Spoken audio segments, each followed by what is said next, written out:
Hello everyone, welcome to BioQuicks. Today I'll be discussing about relation between hemoglobin and 2,3-BPG. And 2,3-BPG is an intermediate in glycolysis. So there is a very beautiful interrelation between hemoglobin's oxygenation and deoxygenation and 2,3-BPG. First, let us understand the structure of hemoglobin. Now, what is hemoglobin? Structurally, it consists of 4 subunits. Each of them contains one heme moiety and linked to a polypeptide chain. Thus, one hemoglobin molecule contains 4 heme moieties containing 4 ferrous iron atoms in addition to 4 polypeptide chains and collectively known as globin. Now, each heme moiety has a porphyrin ring which is tetrapyrrole, and this is a porphyrin ring, and this is a pyrrole ring, and there are 4 pyrrole rings, and these pyrrole rings are interconnected to each other by this methine or methynyl bridge carbon. Okay, now we can see that nitrogens are covalently bonded to iron plus 2, so there are 4 bonds, covalent bonds. Now see, the fifth and sixth coordination position of iron plus 2 are directly perpendicular to and directly above and below the plane of the heme ring. That means there are 4 covalent bonds, and fifth and sixth bond is perpendicular to this porphyrin ring. Now see, each pyrrole ring has side chains, and first let us see, this is methyl, this is vinyl, this is methyl, and this is vinyl, this is methyl, and this is propionate, this is propionate, and this is methyl, and this side chains of a pyrrole ring, each pyrrole ring. So now we shall be discussing about the interaction between heme moieties relation with oxygenation and deoxygenations. Fine. See, this is alpha beta dimer 1 and this is alpha beta dimer 2, and let us assume this is alpha 1, this is beta 1, this is beta 2, this is alpha 2. Now weak ionic and hydrogen bonds occur between two alpha beta dimers in the deoxygenated state. Let us assume this is not oxygenated hemoglobin molecule, this is a whole hemoglobin molecule, okay, and this is each of the units is heme moieties. Fine. So alpha beta dimer 1 and alpha beta dimer 2, and this is interconnected to each other by weak ionic and hydrogen bonds, and, and this dimer 1 is interconnected to each other by strong interactions, primarily hydrophobic bonds.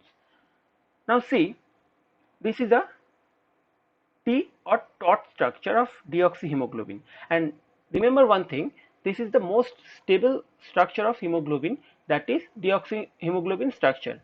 Now if we add 4 oxygen atoms, now see, the we shall be discussing this Sol bridge thing later in this video, but first see the interactions. Okay, first if we oxygenate these hemoglobin molecule, now see, some ionic and hydrogen bonds between two alpha beta dimers are broken in oxygenated states, and this is R or relaxed structure of hemoglobin.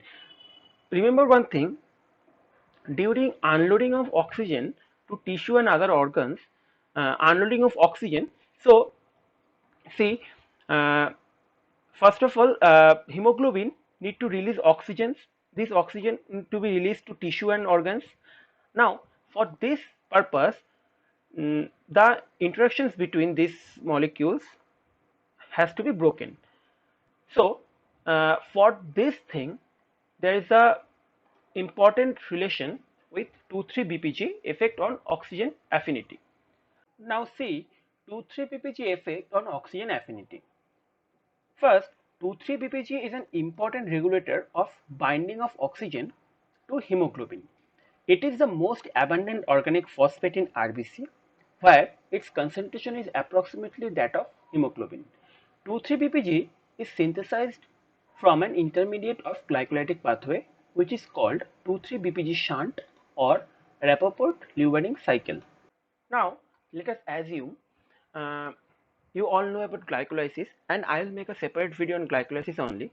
But now, for the time being, I'm considering you all know about glycolysis. So, see, first, the first product of glycolysis is glucose.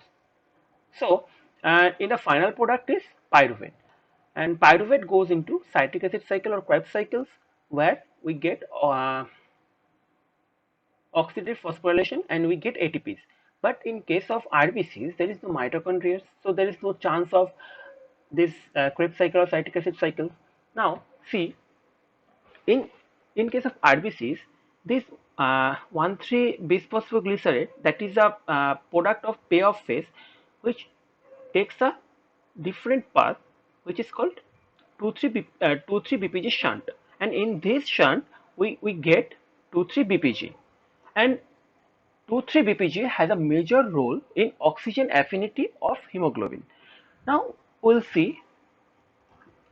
First, see, 2,3-BPG binding to deoxyhemoglobin, that is taut form, and we also know this is the most stable form of hemoglobin. Now see, 2,3-BPG decreases the oxygen affinity of hemoglobin by binding to deoxyhemoglobin, but not to oxyhemoglobin. This preferential binding stabilizes the T or taut conformation of deoxyhemoglobin, and the effect of binding 2,3-BPG can be represented schematically as, see, HbO2, this is oxyhemoglobin. When binds with 2,3-BPG, it forms Hb2,3-BPG and releases oxygen. Now, this process occurs in tissue or organs where oxygen is needed in this tissue or organ. See, transition forms of T structure to the R or relay structure. First, see, this is T structures, and this is T structure. I told you before that this is deoxyhemoglobin state, and now we can see alpha, alpha 2, alpha 1, alpha 2, beta 1, beta 2, which is when we add one oxygen molecule here, it destabilizes these salt bridges. Okay, now if we further add another molecule of oxygen, then it started breaking these salt bridges. Now further adding this oxygen molecule, it completely breaks this salt bridges. Now we can easily see this is the stable structure of hemoglobin. Now after breaking the salt bridges, we can see that this form is not stable anymore, but for transporting of oxygen molecules, this structure is needed. Okay, now let us read. In this model, salt bridges, that is red lines linking to subunits in the T structure, break progressively as oxygen is added, and even salt bridges that have not yet ruptured are progressively weakened. Wavy red lines, that is here. After adding one oxygen molecule, this became wavy, that means started weakening. The transition from T to R does not take place after a fixed number of oxygen molecules have been bound, but becomes more probable as each successive oxygen binds. Transition between the two structures is influenced by protons, carbon dioxide and chloride, and 2,3-bisphosphoglycerate or 2,3-BPG. The higher their concentration, the more oxygen must be bound to trigger the transition. Fully oxygenated molecules in T structure and fully deoxygenated molecules in R structure are not shown because they are unstable. But from here we can conclude that after adding each oxygen molecule, there are progressive weakening of these salt bridges and release of 2,3-BPG. Now we shall discuss how 2,3-BPG binds to a hemoglobin molecule.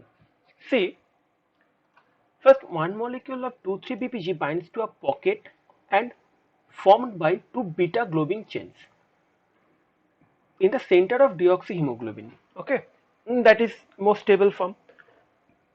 This pocket contains several positively charged amino acids that form ionic bonds with the negatively charged phosphate of 2,3-BPG. Okay. Uh, Now see, in this scenario, we can see this is 2,3-BPG, this green diagram, and 2,3-BPG has phosphate groups that is negatively charged, and in the terminal amino acids of these beta chains has positive charge, and these interactions, this a single molecule of 2,3-BPG binds to a positively charged cavity formed by two beta chains of deoxyhemoglobin, and thus it forms a interaction.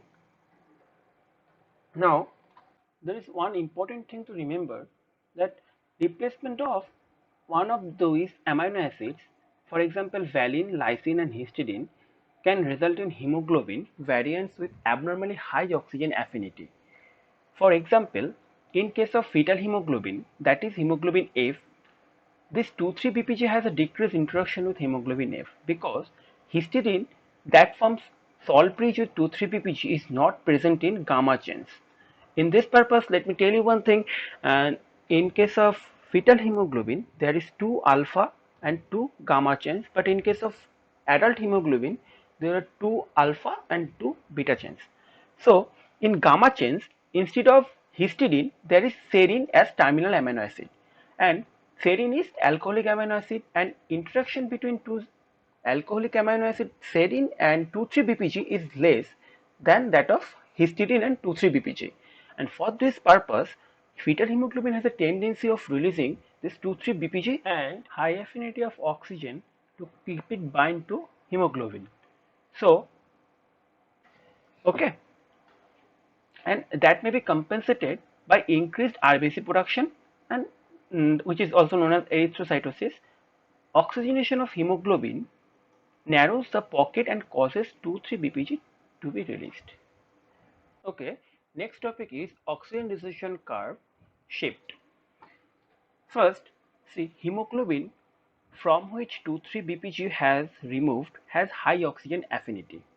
However, as seen in the RBC, the presence of 2,3-BPG significantly reduces oxygen affinity of hemoglobin, shifting oxygen dissociation curve to the right. This reduced affinity enables hemoglobin to release oxygen efficiently at a partial pressure found in tissue. See, this is normal blood. Okay, 2,3-BPG level is 5 millimole per liter.